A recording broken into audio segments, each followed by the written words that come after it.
I think we got the best fans in the league. The Arrowhead carries the torch for being the best fans in the league. They're some of the loudest ones and the most fun ones. So the atmosphere, the fan base, the support groups had an impact on our season. This fan base is dialed in. Like I'm gassing you guys up and gassing up the state of Utah, but it's the truth. You guys have one of the best fan supporter groups. I'm going home to play for my hometown team. Looking back to when I was 10 years old, that's every kid's dream.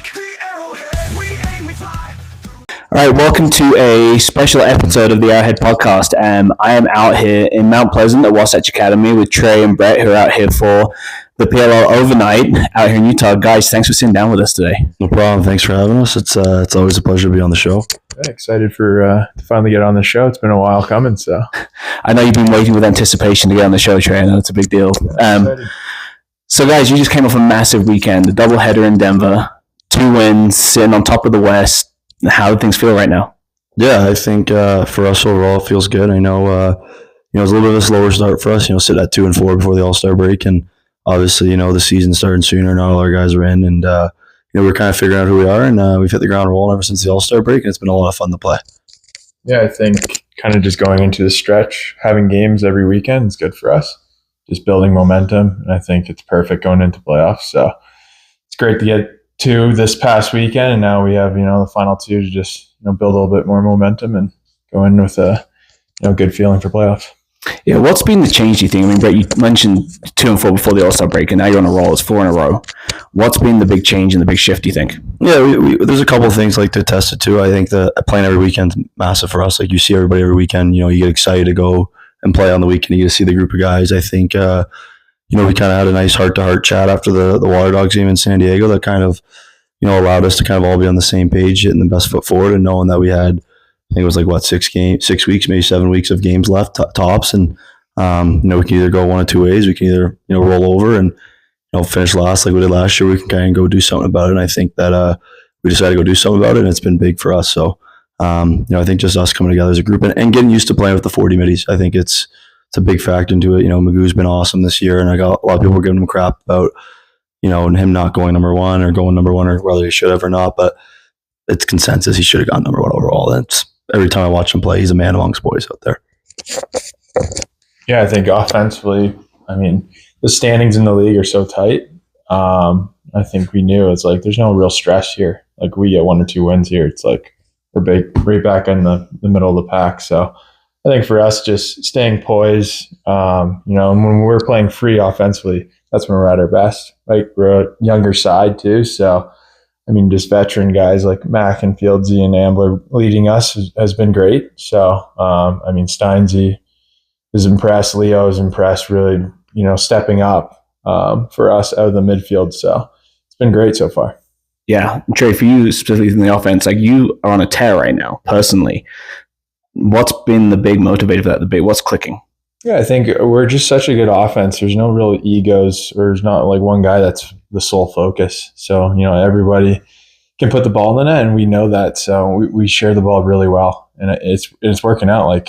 Steins, Kinger, me, Fieldsy, Mac, and all those guys, we all kind of are at the same amount of points right now. It's it doesn't really matter. There's no real face to our offense. So it's been working out perfect, and we hope it keeps coming. Yeah, love that. And Brett, there's been several ice cream games. You guys are on a roll right now defensively, and certainly Brendan Lavelle, he's locked down some of the biggest names in the game in the last couple of weeks. Talk to us about that. Yeah, I'm just glad Coach Resch has a good paying job, because I think the boys would have put his credit card through the ringer to start the year. But overall, it's been a great episode from this group, and I think our defense is really, really good. I think Spider has done a great job on his matchups. There's a reason why I went out and traded up for him, and I think that obviously we had an idea. We didn't know what Haas was going to be doing, and we want to have our guy for the future, and Spider's been great for that. And kind of the same point as the offense, right? We do it by committee down low. It's not one guy doing the whole job, and it's by a group. And I think that go 7 guys deep on the field each time. And I think for us, just buying into our principles, trusting each other on matchups, and knowing what to give up and not to give up is huge for us. So we're hopefully going to keep that rolling in the last 2 weeks. And honestly, too, we played a bunch of playoff teams the last 3-4 games, and I think this weekend is going to be another good test for us as well. Yeah, it's win from here on out and lock it up, right? Lock up the number 1 seed. Yeah, that'd be great. One less game and get to play at home. I think no other team has the opportunity to do that. And I think home field advantage is huge, and I think it would be awesome to play there in front of our home fans. And I know for me, missing week 1, and Trey missed week 1 as well, like getting back to the bank and playing in front of our passionate fans would be awesome. We're ready to bring it. I agree. Talk to us about that, though. I mean, you guys, the start of the season was earlier this year. You guys were both playing in LL. Talk to us about that for you guys personally, the missing games, but then having to transition right from box to field and what that was like. Yeah, I mean, for me personally, I didn't like it. I hated it. Like, obviously I want to win a championship in the LL. We came up short of that, but I want to be able to play every game for this franchise. I love this franchise. I love this team, but obviously the season moved up, and for some guys like Wires who got knocked out in the first round of the playoffs, you got to play all games, and when you're good at lacrosse, I guess sometimes things don't align properly. So, I think for us, all the bye weeks, I think we could probably make a little bit of a different adjustment next year on the schedule, which would be nice, but or maybe even not open at home fields. We could play our neutral site venues before, because I think it's not really fair to the fans that pay a lot of money to see their players play there. And I think overall, though, like the league's going to evaluate the way they started this year and see what they can do. Like, I think if we have less bye weeks in between, I think we'll be in good shape. But at the end of the day, it's venue availability. It's the World Cup was happening this year. There's a whole bunch of different outside factors that play into it, and we're going to be juggling that between this year. Obviously, next year there's the World Games, and the year after that there's the Olympics. So the people who make the schedules have their hands full, and hopefully they can kind of make the right things happen. Yeah, I'm not going to sound like a broken record there, but I'd second that for sure. More of the adjustment thing coming from indoor to field. I mean, for me, it's a little different. I mean, shooting on a bigger net is obviously a lot better. But yeah, it definitely takes a couple games. I definitely felt that for myself, just, getting into the offense, especially new faces out there too. So it took a little while, but I feel like we're on a good roll now. So. Yeah, and this is going to be interesting with the Olympics in 2 years, how the scheduling works. I was actually thinking about that there. Obviously, come from England, big soccer fan. When they had it in the Middle East, 4 years ago, that was right in the middle of the Premier League season, and they had to handle that scheduling. So it's starting earlier, finishing later. So it made me wonder if some of that earlier start this year and finishing later was kind of prepping for 2 years from now, making that work. Yeah, I mean, for us both, hopefully we're going to be playing a lot of lacrosse in the next 2 years, right? So, I mean, for us, we both love the game, right? So I feel like, both leagues are going to figure it out, and it's going to be a lot of lacrosse and going to be a lot of fun. Yeah. Yeah, and to kind of add to that too, like I think, obviously, the PLL is a business and the LL is a business as well. They're both kind of different entities of the game, but at the end of the day, their common goal is to grow the sport. And obviously, with the next World Games being in Japan in 2027, there'll probably be another 2-week window.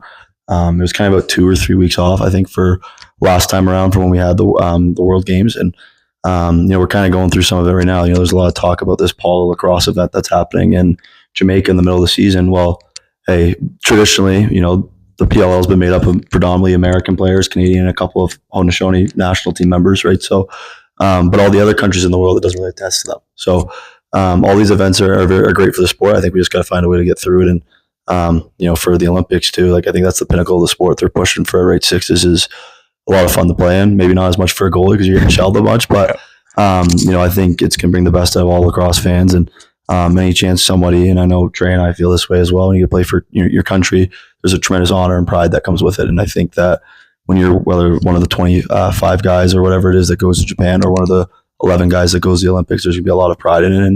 And, being on that team, I think would mean a lot to both of us. Yeah, for sure. And I think you guys have seen it with the World Cup out here, right? That there's been a big following now of soccer. Like people knowing guys that I think maybe the rest of the world maybe knows, but America knows them. How much do you feel with the Olympics 2028? What's that going to do for the sport, do you think? I think it's going to help it skyrocket. I'm curious to see what the sport looks like after the Olympics. I know we're hanging our hat on it, kind of skyrocketing. Obviously, the media rights stuff that goes on with the Olympics. There's a lot of, we have probably the second best time slot for the games. I think we're right there with basketball. We close out the ceremonies, or close out the Olympics before the closing ceremony. So I think it'd be really cool to see it grow, and hopefully more people can get attracted to it and just pick up a stick and want to play lacrosse. Yeah, I mean, it's the biggest stage for sport in the world. So, I mean, I think everyone's kind of hoping for that. But yeah, it's going to be cool to see. And hopefully we both have the opportunity to be there. So, yeah, love that. You guys are out here, like we said, in Mount Pleasant, Utah, Wasatch Academy, and there's a bunch of kids across the street ready to get going for like 4 days of camp here. Talk to us about what it means for you guys to be out here with the kids in Utah, as guys playing for Utah. Yeah, I mean, I don't do many camps or anything like that during the summer, during the season. So for me, I always circle the calendar when Utah weekend. So I told Brett I'm in for this. So we're excited for it. Got a couple days here, just sharing what we learned in the game when we grew up going to camps like this too. So just giving back to these kids, making them better players, better people. So we're excited. Yeah, and to add to what Trey said, right now, I live here now full time, and I love being out here. And I think to see the sport kind of grow as rapidly as it has been out here is awesome. And I think I know I want to play a hand and help grow that sport. I think you take a look at how how hockey's kind of grown since the Mammoth have been here. And hang on, I got to sneeze. Give me 1 second. Actually, I think we're good. Okay. Seeing kind of how we are with just the sport as lacrosse, how accessible you have to these pro athletes. I think overall, it's a big factor for us to be out here and helping them. And I think that the growth of the game relies on our shoulders, right? I think if our team had as much success as we've had in the past couple of years, I don't know if you'd see the same type of numbers grow and the same fandom that we have. And, to be out here and give back. I was once a kid. Right? If I was able to go to a Dylan Ward lacrosse camp, I would have been over the moon when I was younger. So I think that, seeing some of the faces on some of these kids and they get to see us out here and it's like, wow, like we watch these guys on TV every week and we're proud to have them be on our team and it's pretty cool. And, kind of interact with the fans out here and the kids is awesome as well. Yeah, love that. We're really few weeks till the end of the regular season. The talk is happening now for like end of season awards. And I'm sure you guys are probably focused on week to week games, but there's some names on the team, including yours, Brett, for end of season awards. You're looking at what's the team thinking about? I mean, where your head's at with that? Yeah, I think for us, the awards are the awards. Guys have been snubbed left, right, and center on our team in years past of some awards, and I think it's motivated us to win championships. But at the end of the day, we focus on one thing and one thing only. That's winning championships. And yeah, the individual accolades are great, and I'm sure it'd be nice to win a goalie of the year or have Trey win an offensive midfielder of the year. But at the end of the day, we don't want those plaques. We want rings at the end of the year, and I think that's what matters most to us in our locker room. And the other stuff's kind of gravy on top of it. It's championship or bust. That's all I'll say. We love that. We'd love to see your guys' names up there as well. But yeah, the rings mean a lot, especially when other teams don't have it that we like to compete against week to week. So I like that. As we finish up here, I know you guys got to get out to the kids, but run into the season. Like you end up in Utah. Like what do you want it to be like when you come back to Utah this year? I mean, I saw it even at the start of the year. I caught our games and I can barely hear the whistle. It was so loud out there. So we're looking for the same thing. I mean, every time we come here, it's so much energy and we feed off it. So we're excited. We want to be there, and it's unique for us too to have a home field advantage. I mean, we kind of got stubbed at the start of the year, but now we got to take advantage of it at the end of the year when it really matters. Yeah, I think to add to that too, I think being out here and being in Utah has allowed me to kind of connect and market with some other people that are pro athletes in the state. And I think that with it being in September, with it being before the NHL season starts up, with it being before the NBA starts up, I think we'll see a lot of pretty cool celebrities out there watching it, hopefully on Pres Row. And I think that any chance you get to see a hometown team compete in the playoffs, I got a chance to go watch the Mammoth play last year in the playoffs, watch Game 4. It's crazy how much different it is from a regular season game to a playoff game. And I think that we're truly blessed to be able to be out here and have that opportunity to get there. Now we got to earn a right to have that game there, and we can't, count our chickens before they hatch. But I think overall, it's going to be huge for the state. I think that it'll be tough for us to get comp tickets out there because of how many people will hopefully be there. And I think that, it's going to be a really cool venue, and I hope that we can just obviously play the game the right way, and hopefully our fans can appreciate us whether we, win or lose regardless. For sure. Last question. Vuvuzelas or no Vuvuzelas? That's a great question. I would say vuvuzelas, but when we're on offense. Okay. And have it be, you can do a pin drop when we're on defense. That way we can talk more. We want to have a home field advantage. And I think that Trey touched on it earlier in the last question, but the energy that we get from the crowd is huge. But anytime you can have any little minute advantage over a team, especially in the playoffs, it goes a long way. Yeah. Yeah. I agree with that for sure.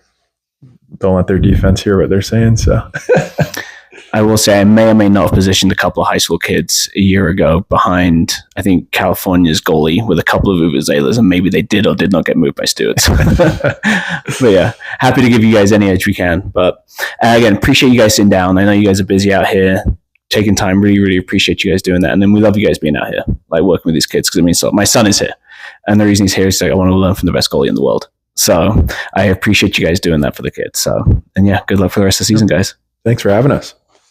Yeah, I appreciate it. It's always a pleasure to be on this podcast. It's always fun when I'm on here at least once a year.